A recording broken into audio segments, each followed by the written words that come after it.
Hello friends, welcome to my channel teaching study land. साथियों, आज की इस वीडियो में 25 जनवरी 2023 में जो सीटेट हुआ था उस पेपर की आज हम चर्चा करेंगे। अगर आप चैनल पर पहली बार आए तो प्लीज़ चैनल को सब्सक्राइब कर लें और बेल आइकन को ऑन कर लें। सीटेट का पेपर है बाल विकास एवं शिक्षा शास्त्र एवं या फिर इसको सीडीपी कह सकते हैं। तो चलिए दोस्तों, आज की वीडियो शुरू करते हैं। आपका जो पेपर नेक्स्ट है वो 7 जुलाई को होने वाला है। तो साथियों, वीडियो को बिना स्किप किए पूरा अंत तक जरूर देखें। प्रीवियस ईयर के पेपर है। तो चलिए दोस्तों, प्राइमरी क्लास का ये पेपर है सीटेट का। तो आज की वीडियो शुरू करते हैं। पहला प्रश्न है डॉट डॉट स्थूल गत्यात्मक कौशल का उदाहरण है। यहाँ पूछा गया है कि डॉट डॉट दिया गया है, पहले खाली जगह दी गई है, फिर इसके बाद पूछा गया है कि स्थूल गत्यात्मक कौशल का उदाहरण है। एक होता है सूक्ष्म, एक होता है स्थूल। ठीक है, दोनों होते हैं, सूक्ष्म गत्यात्मक और एक स्थूल गत्यात्मक। ठीक है, तो यहाँ क्या पूछा गया है? यहाँ पूछा गया है कि स्थूल गत्यात्मक कौशल का उदाहरण क्या है। ठीक है, तो इसका राइट आंसर हो जाएगा भागना, क्योंकि जब हम भागते हैं तो हमारी पैरों की, हाथों की, मतलब मोस्टली पैरों की जो मांसपेशियां हैं उनमें क्या होता है? गति होती है। तो ये मतलब स्थूल बड़ा है और सूक्ष्म होता है छोटा। जैसे पेन का पकड़ना, हाथ में जब बच्चा पेन पकड़ता है तो वो सूक्ष्म गत्यात्मक होता है। क्या होता है? सूक्ष्म गत्यात्मक होता है। लेकिन जब भाग रहा है तो ज़्यादा से ज़्यादा मांसपेशियों का यहाँ पर क्या हो रहा है? गति हो रही है, तो वहां पर हो जाएगा स्थूल गत्यात्मक कौशल। तो इसका राइट आंसर हो जाएगा ऑप्शन ए। अगला प्रश्न देखते हैं। अधिकतर बच्चे पेन पकड़ना सीखने से पहले गिलास पकड़ना सीख लेते हैं। विकास का कौन सा सिद्धांत इस विशेष दिशा का वर्णन करता है? यहाँ कहा गया है कि बच्चे पेन पकड़ना सीखते हैं उससे पहले गिलास पकड़ना सीख लेते हैं। छोटे छोटे बच्चे आपने देखे होंगे, पेन तो बाद में आता है, क्योंकि खाने पीने की चीज़ों में बर्तन यूज होते हैं। तो बच्चा दूध पीता है या पानी पीता है तो गिलास को सबसे पहले वो पकड़ना सीख जाता है। तो यहाँ पूछा गया है कि विकास का कौन सा सिद्धांत इस पर लागू होता है। तो इसका राइट आंसर हो जाएगा अधोगामी सिद्धांत। क्या हो जाएगा? अधोगामी सिद्धांत। बच्चा बाद में पेन पकड़ता है और पहले क्या पकड़ना सीख लेता है? गिलास। तो ऐसे जो प्रश्न होते हैं वो अधोगामी सिद्धांत के आते हैं। अगर बढ़ते हुए क्रम में पूछता तो शीर्षगामी सिद्धांत हो जाता, लेकिन उसने पहले ये पूछा है कि पहले गिलास पकड़ना सीख लेता है। पहले वाला पूछा, अगर वो ये पूछता कि पहले गिलास पकड़ता है बाद में पेन पकड़ना सीख लेता है तो फिर यहाँ पर शीर्षगामी सिद्धांत हो जाता। लेकिन उसने पूछा है कि बच्चा पेन पकड़ना सीखने से पहले गिलास पकड़ता है। तो इतना ध्यान रखें, पहले गिलास पकड़ रहा है बाद में पेन। तो उसने पहले वाले का पूछा है कि जो गिलास पकड़ रहा है वो विकास कौन सा है, तो वो नीचे आ रहा है घटते हुए क्रम में। ठीक है, तो अधोगामी सिद्धांत हो जाएगा, और बढ़ते हुए क्रम में आता तो शीर्षगामी सिद्धांत हो जाता। अगला प्रश्न 3 है। बहुत छोटे बच्चों के लिए निम्न में से कौन सी संस्थाएं समाजीकरण की प्राथमिक संस्थाएं हैं? क्या पूछा गया है कि बहुत छोटे बच्चों के लिए जो निम्न में से संस्थाएं दी गई हैं वो समाजीकरण की प्राथमिक संस्थाएं कौन सी हैं? आस पड़ोस और मुद्रक संचार, या फिर विद्यालय और कानून, परिवार और आस पड़ोस, या फिर सामाजिक नीति और धर्म। तो छोटा बच्चा है वो सामाजिक और नीति और धर्म में क्या इंटरेस्ट रखेगा? तो ये तो यहाँ वैसे ही गलत हो जाएगा। ठीक है, विद्यालय और कानून, यहाँ विद्यालय एक बार होता तो छोटा सा बच्चा है स्कूल जाएगा, विद्यालय नहीं। कानून आ गया तो ये वैसे ही गलत हो जाएगा। पहला देखते हैं, आस पड़ोस यहाँ तक तो ठीक था, लेकिन मुद्रक संचार तो ये भी गलत हो जाएगा। छोटा बच्चा है तो उसके लिए क्या सबसे ज़्यादा महत्वपूर्ण होता है? परिवार होता है, क्योंकि वो परिवार से सीखता है, और जो आसपास के लोग रहने वाले होते हैं आस पड़ोस के उनसे सीखता है। तो उसके लिए समाज क्या है? परिवार और आस पड़ोस ही छोटे बच्चे के लिए एक समाज है। अगला प्रश्न देखते हैं।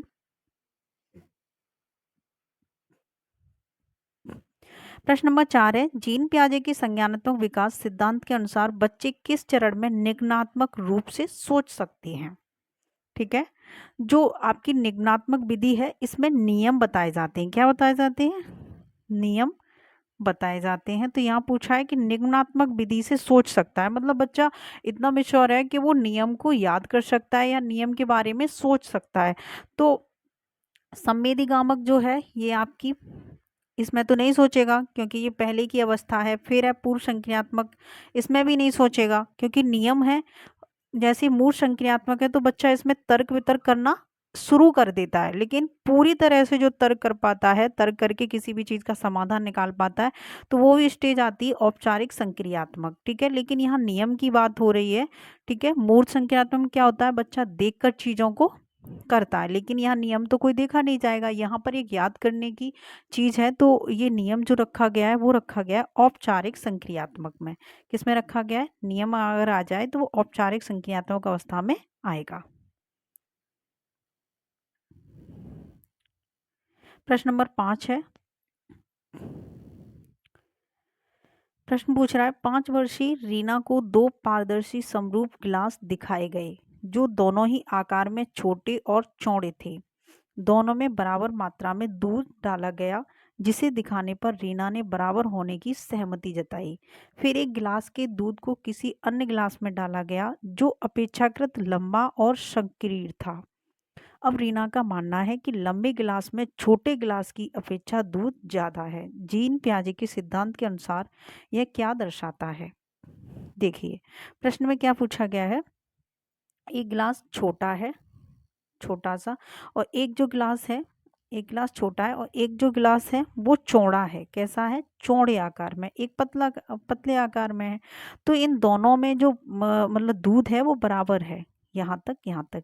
ये चौड़ा है तो आप समझदार हैं, आपको पता होगा कि चौड़े गिलास में दूध ज़्यादा आएगा और इसमें दूध कम आएगा, लेकिन उसने दोनों को बराबर कर दिया है। तो बच्चा कह रहा है इन दोनों में जो गिलास में दूध पड़ा हुआ है वो बराबर है। फिर क्या किया उसने, रीना ने, कि जो फिर एक गिलास के दूध को किसी अन्य गिलास में डाला गया जो अपेक्षाकृत लंबा और शक्कीर था, जो इनसे क्या था, पतला था और लंबा था।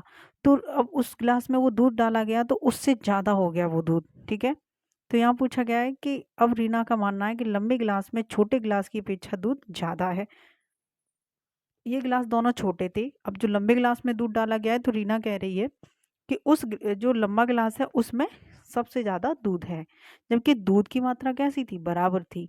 तो यहाँ पर पूछा गया है कि जो जीन पियाजे ने अपने सिद्धांत दिए हैं वो कौन से सिद्धांत में ये बात आएगी। तो इसका सही जवाब हो जाएगा विकेंद्रीकरण में कठिनाई। बच्चा यहाँ पर जांच परख नहीं कर पा रहा है कि दूध कैसे कैसे ज़्यादा हो गया या फिर वही दूध है। तो यहाँ बच्चा मतलब परख नहीं कर पा रहा है कि बराबर दूध था, इसे लंबे बर्तन में डाला गया इसलिए ये ज़्यादा पता कर रहा है। तो अगर इस तरीके के प्रश्न आए पेपर में तो वहाँ पर होगा विकेंद्रीकरण में कठिनाई। बच्चों क्या है, विकेंद्रीकरण में कठिनाई है, ये आप इसको याद ही कर लें क्योंकि पेपर आपका नज़दीक है। अगला प्रश्न है, अनु का तर्क है कि केवल समाज ही तय कर सकता है कि क्या सही है, व्यक्तिगत रूप नहीं। लॉरेंस कोहलबर्ग के नैतिक विकास सिद्धांत के अनुसार यह उदाहरण किस चरण को दर्शाता है। यहाँ पूछा गया है केवल समाज ही तय कर सकता है कि क्या सही है, व्यक्तिगत रूप नहीं। तो लॉरेंस कोहलबर्ग ने क्या दिया था, नैतिक विकास का सिद्धांत दिया था, और सामाजिक शब्द जो दिया था वो किसने दिया था, वाइगोत्स्की ने दिया।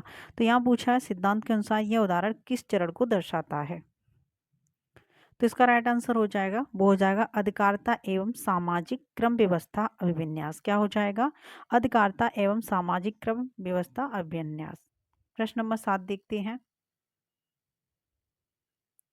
ले वाइगोत्स्की के विचारों के अनुसार निम्न में से विद्यार्थियों के अधिगम को पाठ प्रदान करने का कौन सा तरीका सही है। ये भी आपको पता चल गया होगा, पाठ शब्द किसने दिया, वाइगोत्स्की ने।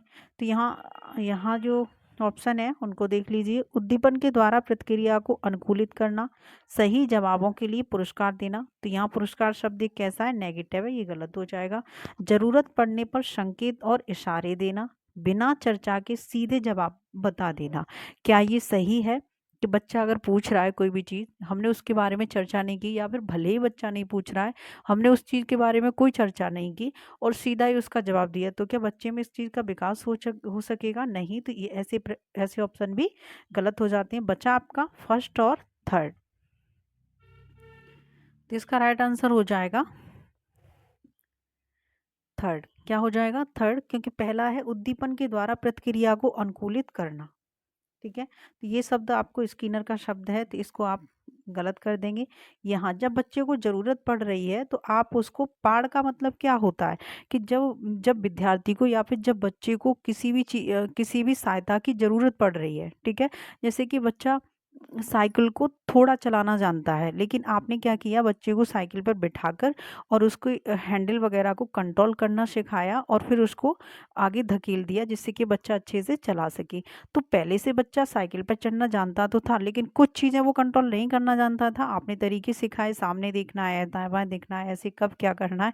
तो जिससे क्या हुआ कि पहले बच्चा जानता था, लेकिन उसको थोड़ी सी सहायता की और ज़रूरत थी। थोड़ी सहायता देकर किसी भी कार्य को करा देना, पूर्ण करा देना, तो ये पाठ कहलाता है। तो यहाँ ऑप्शन में दिया है कि जरूरत पड़ने पर संकेत और इशारे देना। ठीक है, उसने पूरा तो नहीं बताया, मुंह से नहीं बताया, जरूरत पड़ी तो थोड़ी सी हिंट में उसको मतलब इशारे दे दिए या फिर संकेत दे दिए, जिससे कि बच्चे को सहायता मिल गई, वो अपना कार्य कर सका। अगला प्रश्न देखते हैं।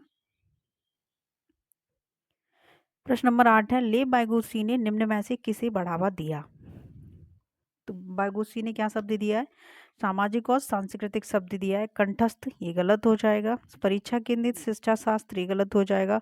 सहयोगात्मक अधिगम, मानकीकृत, ये तो वैसे ही गलत है। तो बचा आपका क्या, सहयोगात्मक अधिगम। सहयोग से सीखना या समाज से सीखना बात एक ही है। तो यहाँ पर आपका सेकंड ऑप्शन राइट हो जाएगा। प्रश्न नंबर 9 है, एक प्रगतिशील कक्षा में अधिगमकर्ताओं को किस तरह समझा जाता है। प्रश्न क्या कह रहा है, एक प्रगतिशील कक्षा में अधिगमकर्ताओं को किस तरह समझा जाता है।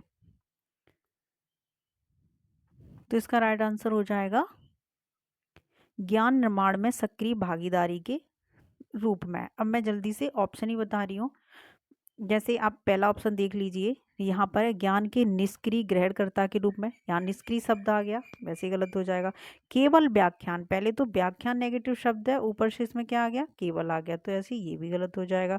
स्वतंत्र रूप से सूचना प्रसंस्करण में असक्षम, यहाँ तक तो सही था, लेकिन ये क्या है, असक्षम, तो ये गलत हो जाए। बचा आपका क्या, सेकंड, ज्ञान निर्माण में सक्रिय, एक्टिव रहना चाहिए भागीदार के रूप में, सेकंड सही है।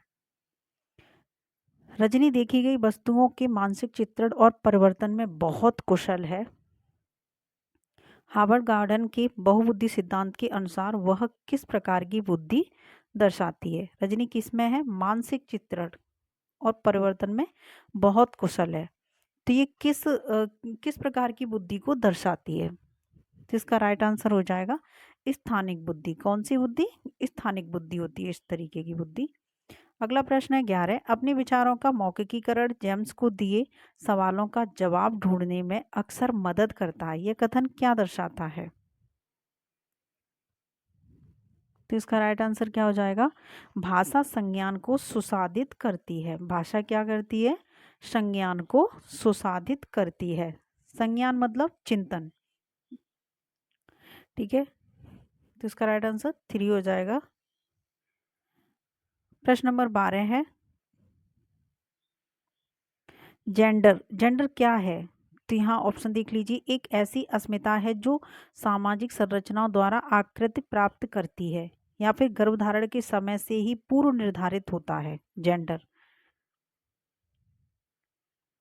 ऑप्शन 3 है, एक जन्मजात जैविक गुण है, सामाजिकरण की संस्थाओं में प्रभावित नहीं होता है। तो इसका राइट आंसर हो जाएगा, जेंडर जो है वो एक ऐसी अस्मिता है जो सामाजिक संरचनाओं द्वारा आकृति प्राप्त करती है। अगला प्रश्न है, प्रश्न नंबर 13, विभिन्न सामाजिक, आर्थिक और सांस्कृतिक पृष्ठभूमि के बच्चों से युक्त कक्षा में विविध पाठ्यक्रम होने से सभी छात्रों के सीखने के अनुभव समृद्ध होते हैं। यह कथन कैसा है। एक बार फिर से देख लीजिए, विभिन्न सामाजिक, अलग अलग समाज से आए हुए बच्चे, आर्थिक और सांस्कृतिक पृष्ठभूमि के बच्चों से युक्त। ठीक है, अलग अलग समाज से आए हैं, अलग अलग आर्थिक है, अलग अलग उनकी कल्चर है, संस्कृति है। कक्षा में मतलब अलग अलग सिलेबस के या पाठ्यक्रम होने से सभी छात्रों के सीखने का जो अनुभव है वो कैसा हो सकता है। अब देखो, अलग अलग तरीके के सब उनके सारे तरीके अलग हैं बच्चों को, तो ये कैसा है, सही है, क्योंकि बच्चे अपने साथियों से कई कौशल सीखते हैं। कोई बच्चा है वो कौन सी भी भाषा बोल रहा है, कोई बच्चा उसका कुछ और सिलेबस है, कोई बच्चा है उसकी कोई दूसरी भाषा है। ठीक है, उसकी मातृभाषा तो अपनी एक है ही, लेकिन वो अपने साथियों से क्या सीख रहा है, अलग दूसरी भाषा भी सीख रहा है, अलग समाज से आए हैं। तो यहाँ पर अलग अलग विभिन्न प्रकार के जहाँ बच्चे होते हैं, ऐसी जो क्लासें होती हैं, तो वहाँ बच्चा क्या करता है, अपने साथियों से या सहपाठियों से सीखते हैं। तो इसका राइट आंसर हो जाएगा ऑप्शन ए। प्रश्न नंबर 14 है, अधिगम के लिए मूल्यांकन किस प्रकार का होना चाहिए? अधिगम के लिए, ठीक है, तो यहाँ है अधिगम के लिए, याद रखें अधिगम के लिए, सीखने के लिए यहाँ मूल्यांकन की बात की गई है, तो यहाँ पर हो जाएगा संदर्भहित। कैसा होना चाहिए? संदर्भहित। पहले आप इतना याद रख लें, मानकीकृत यहाँ पर दी जाए, ये ऑप्शन गलत हो जाता है। अध्यापक अभिमुखी नहीं, कभी नहीं होना चाहिए।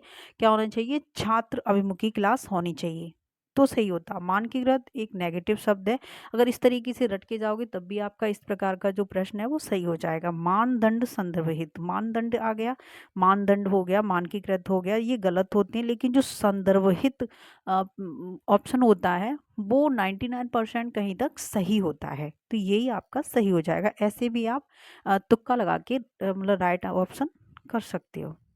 प्रश्न नंबर 15 है, एक अध्यापिका द्वारा अपनाई गई कौन सी युक्ति विद्यार्थियों में सृजनात्मक सोच को बढ़ावा देगी? या कौन सी सोच की बात हो रही है? सृजनात्मक सोच। तो ऑप्शन है बड़े बड़े गद्य कंठस्थ याद करने के लिए, गलत हो जाएगा, कंठस्थ आ गया। किसी समस्या को दर्शाने के अभिसारी तरीके के, नहीं, हमेशा तरीके कैसे होने चाहिए? अपसारी, अभिसारी समझ लो, अभी अभी आ रहा है तो अभी मीन्स अभी बताएंगे तो एक ही आएगा, और लेकिन हम अपसारी मतलब थोड़ा टाइम दे के बताएंगे तो बहुत सारे आ जाएंगे थॉट्स हमारे मन में। तो यहाँ अपसारी जो तरीका होता है वो सही नहीं होता, ठीक है, दिया गया है लेकिन वो सही तरीका नहीं होता है, अपसारी तरीका अच्छा होता है। तो यहाँ पर इस तरीके से ये भी गलत हो जाएगा। तीसरा है प्रकार्यात्मक स्थिरता को पुरस्कृत करना, नहीं, पुरस्कार करने के लिए हमेशा ये गलत होते हैं। ऐसी समस्याएं प्रस्तुत करना जिनके लिए नवचारी समाधान खोजने की जरूरत हो, बच्चों को ऐसी समस्याएं देना जिस पे बच्चे विचार कर सकें, तर्क कर सकें, ठीक है, अपने आस पड़ोस से ऐसी चीज़ों को ढूंढकर या खोजकर या पूछकर आपको जवाब दे सकें। तो ऐसे बच्चों के सामने ऐसी समस्याएं या फिर ऐसी प्रॉब्लम्स रखनी चाहिए या ऐसी चर्चाएं रखनी चाहिए जिस पे बच्चे अपने अलग अलग तरीके के जवाब दे सकें। तो इसका राइट आंसर हो जाएगा ऑप्शन डी, चौथा सही है। प्रश्न नंबर 16 है, वंचित वर्गों से संबंधित विद्यार्थियों के सफल समावेशन हेतु निम्न में से क्या जरूरी है? यहाँ क्या पूछा गया? वंचित वर्गों से संबंधित विद्यार्थियों की सफल समावेशन हेतु निम्न में से क्या जरूरी है? तो इसका राइट आंसर हो जाएगा उचित समायोजन। क्या होना चाहिए? उचित समायोजन होना चाहिए। परीक्षा केंद्रित शिक्षा शास्त्र नहीं भाई, हमेशा छात्र केंद्रित होना चाहिए। दुर्गम इमारती संरचना नहीं, इमारत से यहाँ इसका क्या लेन देन है? अन्यमय पाठ्यक्रम नहीं, सबसे अच्छा जो ऑप्शन है वो है उचित समायोजन होना चाहिए। प्रश्न नंबर, यहाँ ये प्रश्न नंबर 17 थोड़ा कट गया है। प्रश्न नंबर 18 देखते हैं, अवधान न्यूनता अति क्रियाशीलता विकार से जूझते विद्यार्थियों में निम्न में से कौन सा अवलक्षण अक्सर पाया जाता है? क्या पूछा गया है? अवधान न्यूनता अति सक्रियता सॉरी अवधान न्यूनता अति क्रियाशीलता विकार से जूझते विद्यार्थियों में निम्न में से कौन सा अवलक्षण अक्सर पाया जाता है? तो ऑप्शन है उच्च स्तरीय तौर से व्यवस्थित होना, बहुत सचेत होना, लंबे निर्देशों को सुनते समय धैर्यवान रहना या आकुल होना। तो यहाँ पूछा गया अति सक्रियता, ठीक है, तो इसका राइट आंसर हो जाएगा आकुल होना। कौन सा? आकुल होना। प्रश्न नंबर 19 है, सृजनात्मक विद्यार्थियों के बारे में निम्न में से क्या सही है? क्या पूछा है? सृजनात्मक विद्यार्थियों के बारे में, जो बच्चे सृजनात्मक होते हैं उन विद्यार्थियों के बारे में यहाँ सही ऑप्शन पूछा है, वे कार्य को समझने की काफ़ी समय लेते हैं। नहीं, जो बच्चे क्रिएटिव होते हैं, ठीक है, वो कम समय में ही जवाब दे देते हैं या बहुत सारी चीज़ों का सॉल्यूशन निकालते हैं, बहुत सारी एक्टिविटी करते हैं, ठीक है, तो ये तो गलत हो जाएगा। दूसरा देखते हैं, वे नवीन और मूल विचार सुझाते हैं, यह भी सही है। वे अपने सहपाठियों के मुकाबले संज्ञानात्मक विकास में पिछड़े होते हैं, नहीं, वो आगे होते हैं, मतलब क्रिएटिव होते हैं बच्चे, वो नया नया काम करते रहते हैं हमेशा।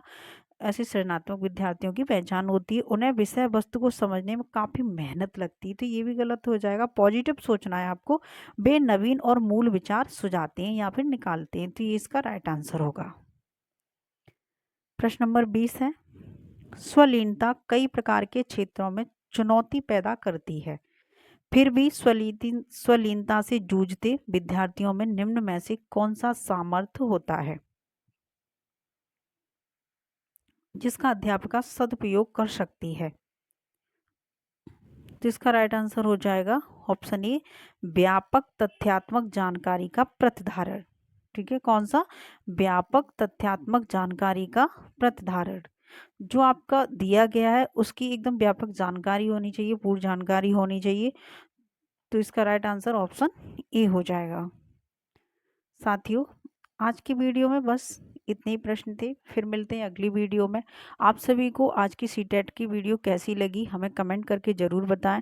साथियों, वीडियो आप सभी के लिए बहुत महत्वपूर्ण होने वाली है, इसलिए वीडियो को पूरा अंत तक ज़रूर देखें और चैनल पर पहली बार आएँ तो प्लीज़ चैनल को सब्सक्राइब कर लें, बेल आइकन को ऑन कर लें।